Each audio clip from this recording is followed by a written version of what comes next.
Bill, one of the leadership practices of Jesus that you've listed is that he faced difficult people head on. You know, the one story that stands out in my mind really vividly is they're coming in this area, and they've got this guy who is demon-possessed. And he's out here thrashing around. He's in chains.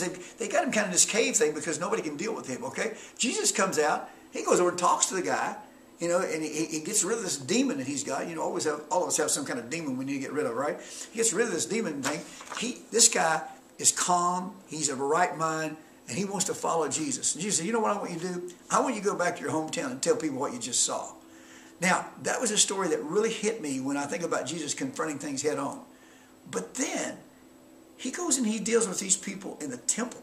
I mean, these are guys that are using God and a temple of God for business purposes. They're making money off these people. You know, nothing cranks me off more than having people take advantage of people under the guise of Christianity. And let me just read this story here to you a little bit.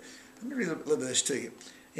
In Matthew 21, it says, Jesus entered the temple courts and drove out all who were buying and selling there. He overturned the tables of the money changers and the benches of those selling doves. It is written, he said to them, my house will be called a house of prayer, but you're making it a den of robbers.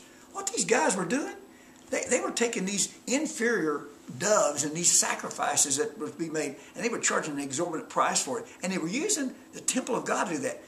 It's like people who use Christianity or God to make more money off people. I had a man tell me one time he changed his churches regularly so he gets a new audience to sell his insurance to. That's not what Jesus taught. See, Jesus would confront that head on.